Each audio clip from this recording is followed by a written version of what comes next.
जय हिंद दोस्तों, मैं महेश चमोली स्वागत करता हूं आपका दून डिफेंस अचीवर्स में।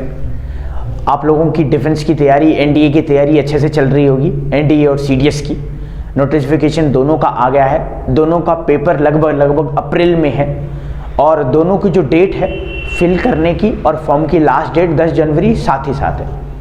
18 जनवरी से और 24 जनवरी तक उसका विड्रो और आप मॉडिफायर विंडो खुल जाएगा, जिसमें आप अपना करेक्शन कर सकते हैं। अगर आप नाम वगैरह गलत है आपका, तो उस चीज़ के लिए यूपीएससी ने अलग से 18 से 24 6 दिनों का टाइम दिया है, जिसमें आप इसमें करेक्शन कर सकते हैं। अभी बात करें एक और क्वेश्चंस को लेकर के मैं चल रहा हूँ। क्वेश्चंस है कि भाई रीडिंग कॉम्प्रीहेंशन को कैसे सॉल्व करें। इंग्लिश कम्युनिकेशन में भी और इंग्लिश ग्रामर में भी आपका बड़ा हेल्प करता है। इंग्लिश ग्रामर में आप 8th 9th से इनको अपने पेपर में देखते हैं, 10th 11th में भी आता है और सीडीएस और एनडीए दोनों में आता है। और भी कई सारे एग्जाम हैं, वनडे एग्जाम्स हो गए, एसएससी वगैरह हो गए, उनमें भी आपका रीडिंग कॉम्प्रीहेंशन आता है। आज हम लोग बात करेंगे कि रीडिंग कॉम्प्रीहेंशन को कैसे सॉल्व करें। ज़्यादा आपने देखा होगा कि ट्रिक्स क्या हैं, है ना। आपने भी शायद सर्च किया होगा ऐसा कि what is the tricks to solve the reading comprehension. तो ट्रिक तो मैं नहीं कहूँगा, क्योंकि ट्रिक्स क्या होती हैं, कुछ जगह तो काम कर जाती हैं लेकिन कुछ जगह फेल हो जाती हैं। और ट्रिक्स के बिहाफ पे अगर आप क्वेश्चन सॉल्व करने को लेकर के चल रहे हैं, एनडीए एग्ज़ाम को क्रैक करने के लिए चल रहे हैं, तो मुझे लगा कहीं ना कहीं गलत होगा। तो मैंने कुछ स्टेप इसमें लिखे हैं, जो मैं एज अ टीचर होने के नाते बहुत सालों से इंग्लिश ग्रामर पढ़ा रहा हूँ, तो मैंने कुछ ऑब्जर्व किया है कि ये कुछ चीज़ें हैं जो एक बच्चे को फोकस करनी चाहिए अगर वो रीडिंग कॉम्प्रीहेंशन में एक्सेल करना चाहता है। रीडिंग कॉम्प्रीहेंशन, जिसे कई एग्जामों में पैसेज के नाम से जानते हैं, अनसीन पैसेज के नाम से भी जाना जाता है और रीडिंग कॉम्प्रीहेंशन के भी नाम से जाना जाता है। तो चलिए ज़रा चलते हैं उन स्टेप्स की तरफ, जिन स्टेप्स की मदद से हमारे लिए रीडिंग कॉम्प्रीहेंशन न सिर्फ आसान हो जाएगा बल्कि कम समय दे करके हम लोग जल्दी उसको सॉल्व कर पाएंगे। तो सबसे पहला जो स्टेप है ये है make a habit of reading stories.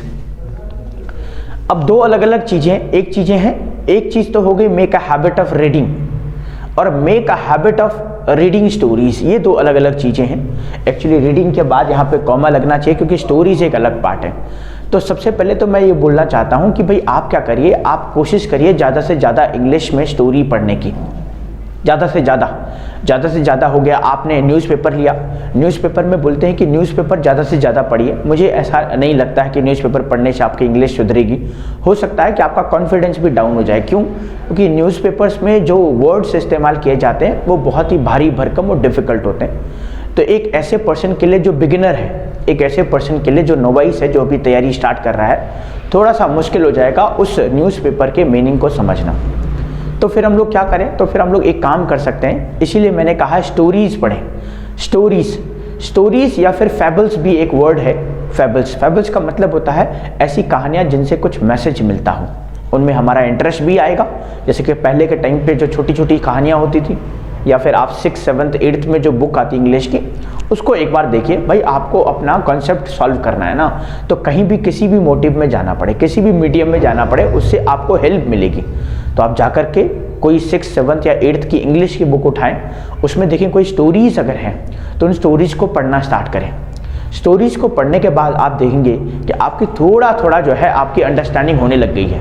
ये एकदम से नहीं होगा, ये आपको बहुत टाइम तक रेगुलर करना पड़ेगा। हो सकता है कि पिछले और अगले 10 दिन, या मान लीजिए स्टार्टिंग के 10 दिन आपको लगे कि कुछ इंप्रूवमेंट नहीं है, लेकिन 10 दिन के बाद आप देखेंगे, 20 दिन के बाद आप देखेंगे तो थोड़ा सा इंप्रूवमेंट दिखने लगेगी। तो पहला क्या है, पहला स्टेप है आपको एक हैबिट डेवलप करनी, किसकी? रीडिंग की। और रीडिंग की किस चीज़ में? इंग्लिश में रीडिंग करना है आपको। एक दूसरा चीज़ हमें ध्यान रखना है कि रीडिंग तो करना है, लेकिन रीडिंग में स्टोरीज रीड करनी है। क्यों?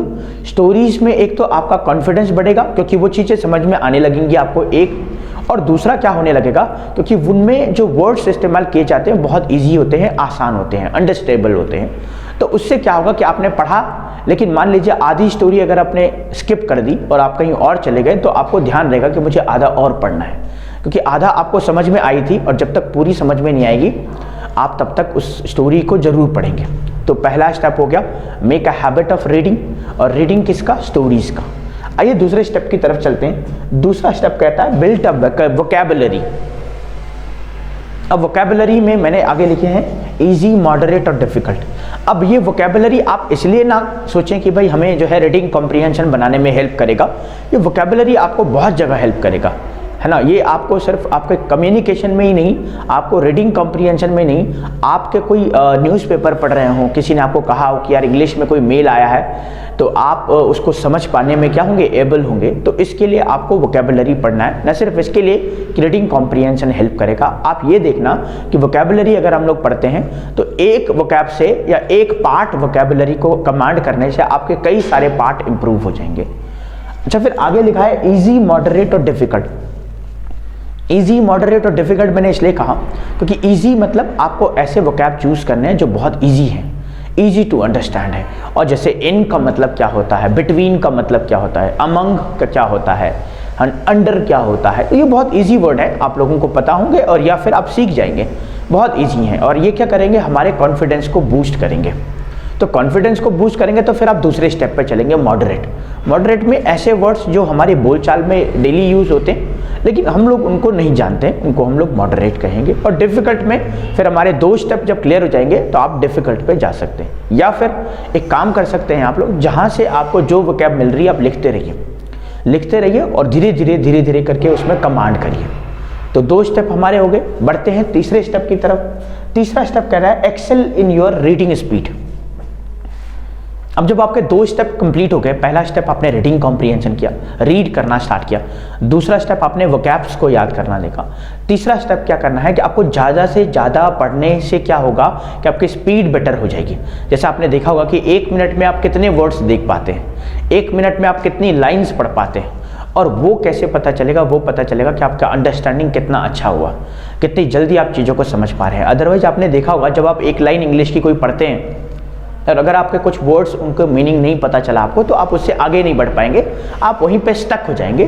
तो ये इसलिए है क्योंकि आप ज़्यादा हैबिट नहीं डेवलप कर पाए या फिर आप ज़्यादा इन चीज़ों से अवेयर नहीं हैं। लेकिन जैसे जैसे आप पढ़ते चले जाएंगे आपकी स्पीड बढ़ती चली जाएगी। तो पहले आप देखेंगे कि 1 मिनट में मान लीजिए 4 से 5 लाइन आप पढ़ पाते हैं, लेकिन बाद में आप देखेंगे कि 1 मिनट में आप 9 से 10 लाइन पे कमांड कर पा रहे हैं। तो ये 4 चीज़ें होंगी। आगे चलते हैं नेक्स्ट स्टेप पे जो कहता है understand the main idea of a passage.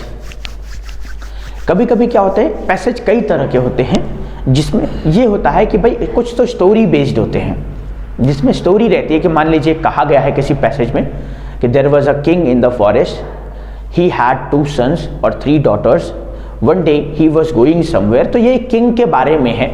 तो किंग के बारे में बताया गया है कि किंग था, उसकी बेटियां थी और उसके बेटे भी थे और ऐसा ऐसा हुआ, ये किंग के बारे में। तो ये स्टोरी बेस्ड है। कई फैक्ट बेस्ड होते हैं कि भाई 1969 में ऐसा हुआ था, उसके बाद 1979 में ऐसा हुआ, उसके बाद 1989 में ऐसा हुआ, ये सब चीज़ें भी। उसके बाद की बात करें, कुछ पैसेज ऐसे होते हैं जो आपको कंफ्यूज करने के लिए क्या होता है, अप डाउन चलता है। कि जैसे बैंक पीओ में आते हैं कि बोलेगा भाई कि 2 बैंक हैं, दोनों बैंकों ने जो है कहीं से लोन लिया या बैंकों ने क्या किया, अपने बैंक की जो रिवर्स रेपो रेट है या इंटरेस्ट रेट है वो बढ़ाने घटानी स्टार्ट कर दी। एक बार बढ़ाई और दूसरी बार घटाई, लेकिन बढ़ाते हुए लॉस हुआ और जब घटाई तो प्रॉफिट हो गया। तो ऐसा कुछ भी जिसमें हमें क्या लगता है कि हमें उस पैसेज का मेन आइडिया समझना पड़ेगा।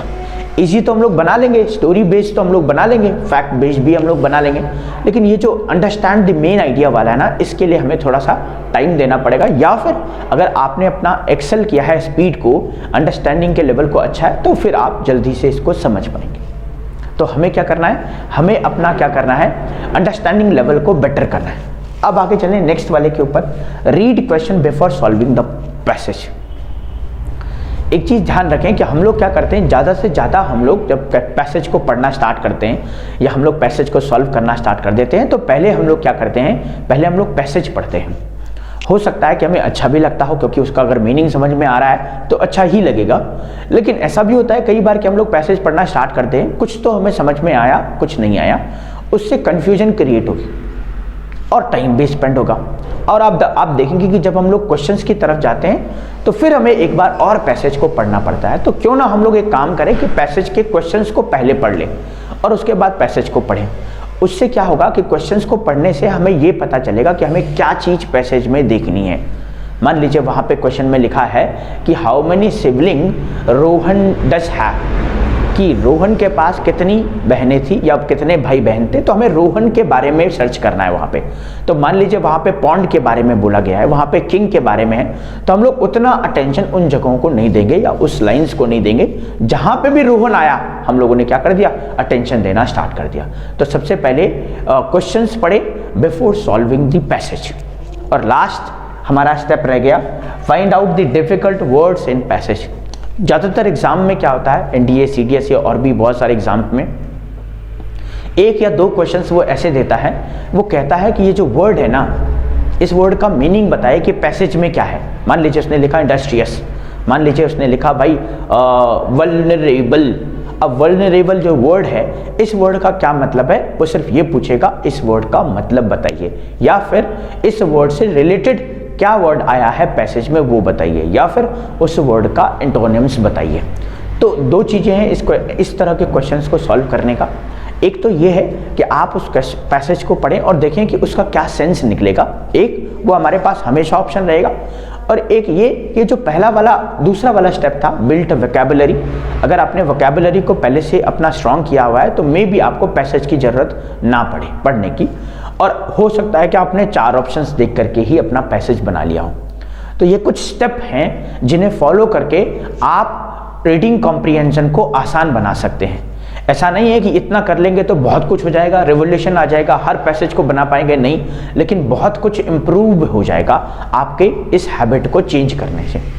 तो ये सब चीज़ें अपनी लाइफ में इम्प्लीमेंट करें, और एक बार देखें कि रीडिंग कॉम्प्रिहेंशन को जब आप पहले बनाते थे और रीडिंग कॉम्प्रिहेंशन को जब आप अब बना रहे हैं तो इससे क्या हेल्प मिल रही है।